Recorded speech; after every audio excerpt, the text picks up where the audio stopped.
التقوى. أولا أوصيكم وأوصي نفسي بتقوى الله عز وجل، ولقد فاز المتقون. يقول الحق مولى سبحانه وتعالى في محكم كتاب العزيز بعد أعوذ بالله من الشيطان الرجيم بسم الله الرحمن الرحيم: يا أيها الذين آمنوا اتقوا الله ولتنظر نفس ما قدمت لغد واتقوا الله إن الله خبير بما تعملون. صدق الله العلي العظيم. Ndugu Islam, baada ya kumhimidi Allah subhanahu wa ta'ala na kumtakia rehma na maghfira kipenzi wa daraja bwana mtume Muhammad sallallahu alayhi wa alihi wasallam, tumeingiwa na mwezi mtukufu wa Shaaban baada ya kutoka katika mwezi mtukufu wa Rajab, na vile vile tuko na matarajio ya kuingia katika mwezi mtukufu wa Ramadhani. Na mwanadamu katika miezi haya mitatu ni lazima, kama tulivyozungumza katika khutba iliyopita ya Rajab, kuwa ni angalia ardhi ambayo kwamba yenye rutuba, uweke mbolea ambazo kwamba utaenda kuweka ile mbegu ambayo kwamba utaenda kunyunyuzia maji, na itakapokuwa unanyunyuzia maji itakuwa ni yenye kutoa matunda na kunawiri katika mmea kama ule. Rajab tumepita na tuko na imani ya kuwa tumeenda kuchagua ardhi ambayo kwamba ni yenye kuvutia kwa yule ambaye kwamba atakuwa tayari kwenda kuweka maji na kwenda kuweka zile protection ya ule mmea ambao kwamba unataka kunawiri, ambao kwamba ni ndani ya mwezi mtukufu wa Shaaban. Sahihi, tumefikia mahali ya kuwa tuwe tayari na juhudi ya nafsi yetu, tazkiyatun nafs wa jihadun nafs, kuitakasa nafsi yetu na kwenda kupigana na nafsi yetu juu ya kwenda kuangalia, je, ule mmea utakuja kuleta matunda au la. Hii ni ndani ya mwezi mtukufu wa Shaaban. Na Mwenyezi Mungu au bwana mtume Muhammad sallallahu alaihi wa alihi wasallam pale aliposema kuwa Rajab shahrullah, mwezi wa Rajab ni mwezi wa Allah subhanahu wa ta'ala. Ama shahru Shaaban shahri, bwana mtume anasema mwezi mtukufu wa Shaaban ni mwezi wangu mimi bwana mtume. Ama shahru Ramadhan shahru ummati, mwezi mtukufu wa Ramadhan ni mwezi wa ummati wangu. Kwa hivyo hauwezi kupata mwezi wako wa Ramadhan isipokuwa ndani yake umetanguliza kuinawirisha na kwenda kuipatiliza mwezi ambao kwamba ni wa Mwenyezi Mungu Subhanahu wa Ta'ala wa Rajab, na vile vile mwezi ambao kwamba ni wa Shaaban wa bwana mtume Muhammad sallallahu alaihi wa alihi wasallam. Kwa msingi huo ndo nikaenda kuipatia khutba yangu ambayo kwamba inaweza kunipeleka majuma kadhaa. Khutba yenyewe inasema Shaaban wa i'dadu ash-shabab li shahri Ramadhan, mwezi mtukufu wa Shaaban na maandalizi ya mashababu katika kuingia mwezi mtukufu wa Ramadhani. Hii mada inataka iende tasalsul, tadriji, yani step baada step nyingine, ili tupelekee wakati tumeingia katika mwezi mtukufu wa Ramadhani tukiwa na qalbun swafia, tukiwa na mioyo ambayo kwamba yenye tukatasika na mambo yote ambayo kwamba tunayoyajua sasa tunayoyafanya. Wakati tumeingia mwezi mtukufu wa Ramadhan ni ule ambaye kwamba aliambiwa man sama ramadhanan imanan wa ihtisaban ghufira lahu ma taqaddama min dhanbi, iwe ni ule ambaye kwamba 10 la kwanza likimpata ule mwanadamu, anaenda kupata rehma na maghfira na kuepushwa na moto wakati mwezi mtukufu wa Ramadhani umeingia au umemalizika. Kwa hivyo wakati tunatembea katika khutba au msururu wa mada kama hizi, ni itatulazimu sana tucheze na mwili na itatulazimu sana tucheze na akili ili tupate kutakasa kiroho. Na utaona mwanadamu katika maisha yake huwa ni ngumu sana wakati wa kuamua bila kutumia akili, na mara nyingine unaweza kuwa una akili kubwa sana lakini mwili haukuruhusu kucheza ile akili yako inakufaa. Mfano wachezaji mipira, ule coach ako na elimu kukuliko ya kufunga bao rahisi sana, lakini ako na miaka 60, lakini wewe una miaka 20 au 15. Hawezi kuingia pale ground aka-apply yale yote anayokufunza wewe na akafunga. Kwa sababu gani? Mwili wake hauko na istidadul kabiliya, hauwezi kureact kwa yale anayoyafanya. Kinyume chake, wewe uko na mwili istidadul jismi, yani mwili wako umeuandaa vizuri, lakini namna kocha anapokupeleka ni kukuweka akili yako itumike wa kwenda kutekeleza yale malengo ya ile mechi ambayo kwamba unaweza kwa urahisi sana. Sasa hivi katika mwezi mtukufu wa Ramadhani ni lazima tujijenge kwanza kimwili, kwa sababu huwezi kuingia katika funga wakati wewe mwili wako umedhoofika, wakati mwili wako haujakuwa na mazoezi ya funga, wakati mwili wako haujakuwa tayari kukabili kwa yale vitu vya starehe kuviacha au vya halali kuviacha katika ndani ya mwezi mtukufu wa nini wa Ramadhani. Wakati uko na sima, uko na wali kwa upande mwingine vya halali kabisa, lakini mchana wa Ramadhani hivyo vitu vya halali tahawalatu ila alharam, zimebadilika automatic, zimekuwa nini? Imekuwa haramu. Kama vile ambavyo kwamba mwenye mke namna ile, ukiingia katika mchana wa Ramadhani hairuhusiwi, ni haramu, hata kama ule mke umemwona halali yako. Kwa hivyo vitu vinabadilika badania, mwili huwa unataka ureact na ile system unavyotembea nao katika mwezi ule, bila ya mazoezi, bila kupambana nako, kufunga kwako, utapata shida katika kuingia katika mwezi kama ule. Sasa wakati tunakabiliana katika mwezi mtukufu wa Shaaban, kwanza, hoja ya kwanza ni i'dadul jismi. Lazima tuwe na maandalizi ya kimwili. Vipi? Kwa sababu aljism, moyo huu au hiki kiwiliwili kinakuwa na umuhimu zaidi, li'annahu adatul ibada. Hapa kuna ala ambazo kwamba katika huu mwili ndio inafanya wewe kufanya ibada. Kwa mfano kuswali ni kiwiliwili, kutembea kwa mfano ni kufunga, ni lazima moyo wako tayari ukabili, ni lazima uepuke kuangalia yale ya haramu, ni lazima uepuke kusikiliza yale ambayo kwamba Mwenyezi Mungu ameyakataza. Utayafanya lini katika mwezi mtukufu wa Ramadhani? Umechelewa. Ni lazima kufanya maandalizi yake katika mwezi mtukufu wa Shaaban.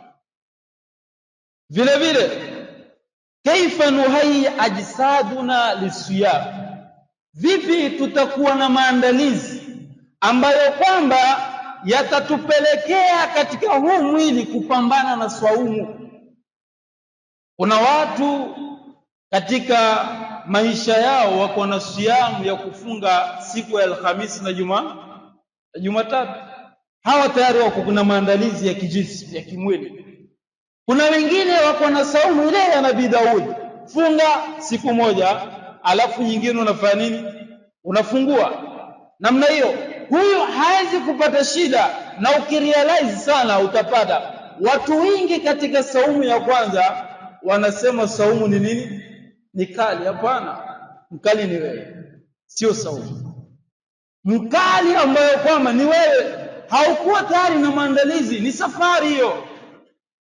Lakini safari ile tiketi ulikata siku ile ile,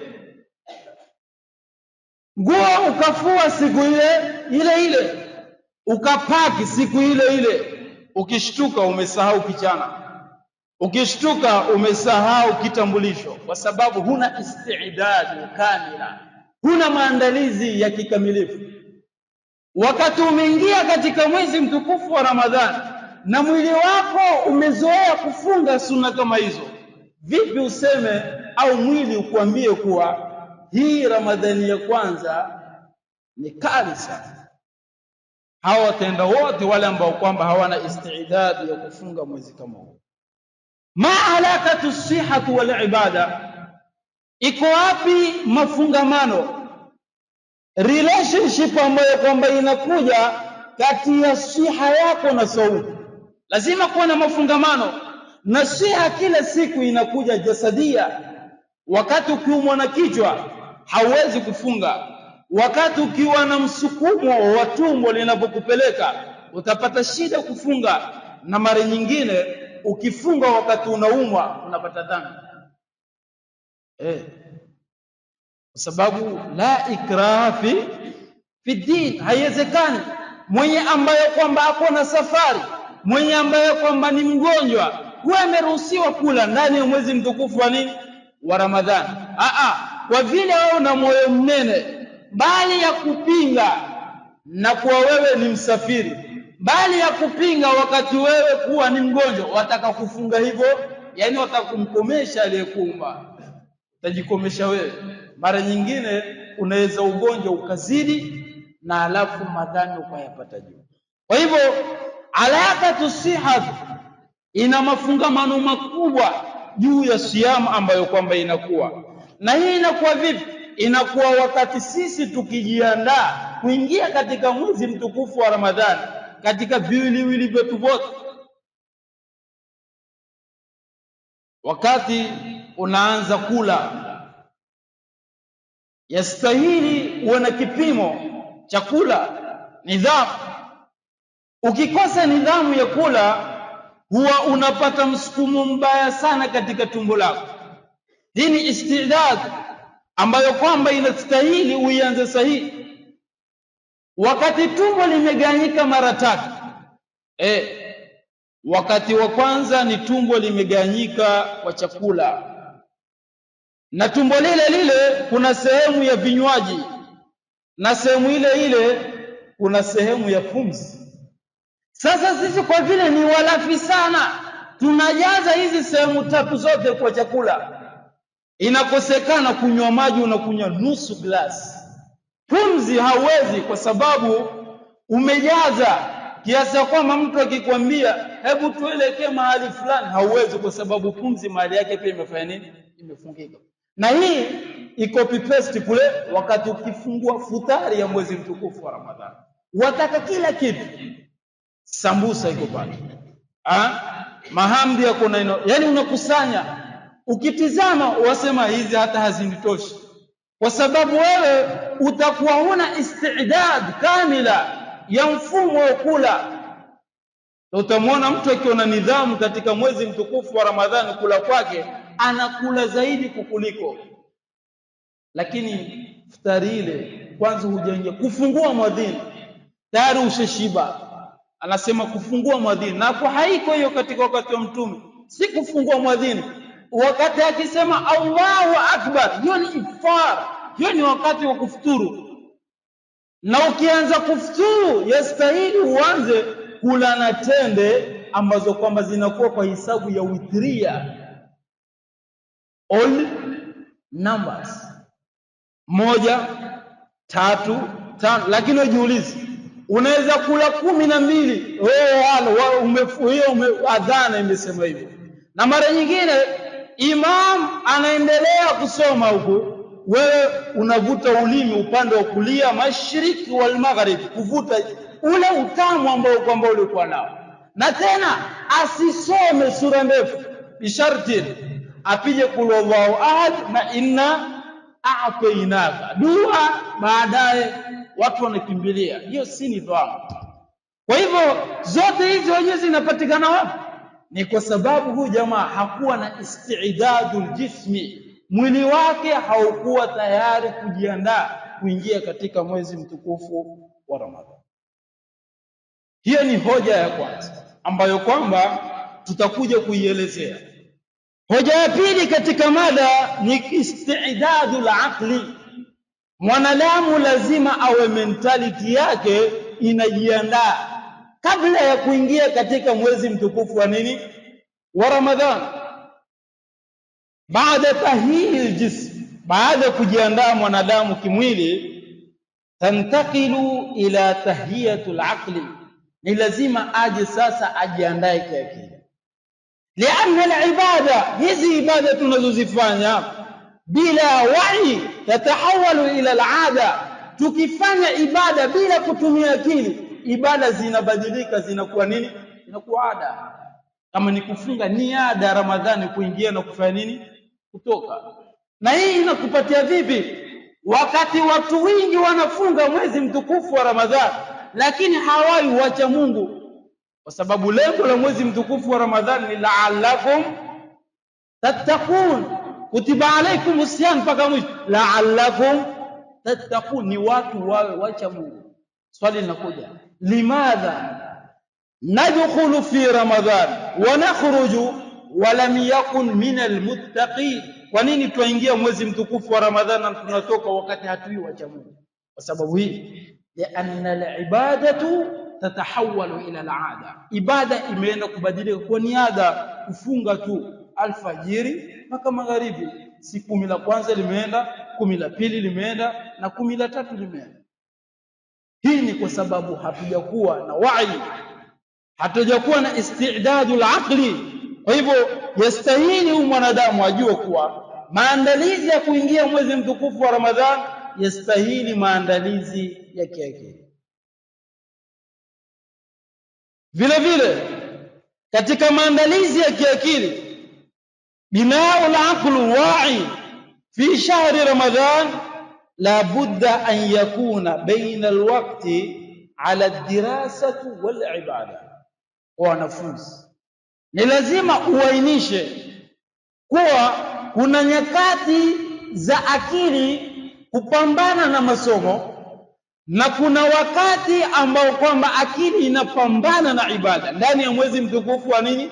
Wa Ramadhani. Vipi?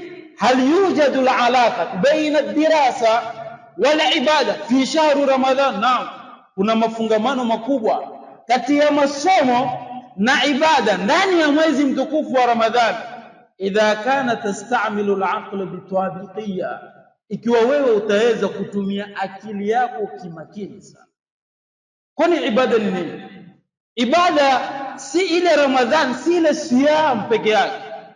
Wakati wewe ukitembea ukiwa umefunga, bado uko katika ibada. Wakati wewe umesoma na unasoma physics, uko katika ibada. Wakati wewe umesoma, wakati wewe umefunga na uko katika kuelezana mema na kukatazana maovu, uko katika nini? Ibada. Kwa hivyo hauwezi kutofautisha kati ya ibada na dirasa na masomo. Waweza kusema mimi siku yangu mzima nimemalizikia katika kusoma chemistry, sijasoma hata Qur'an.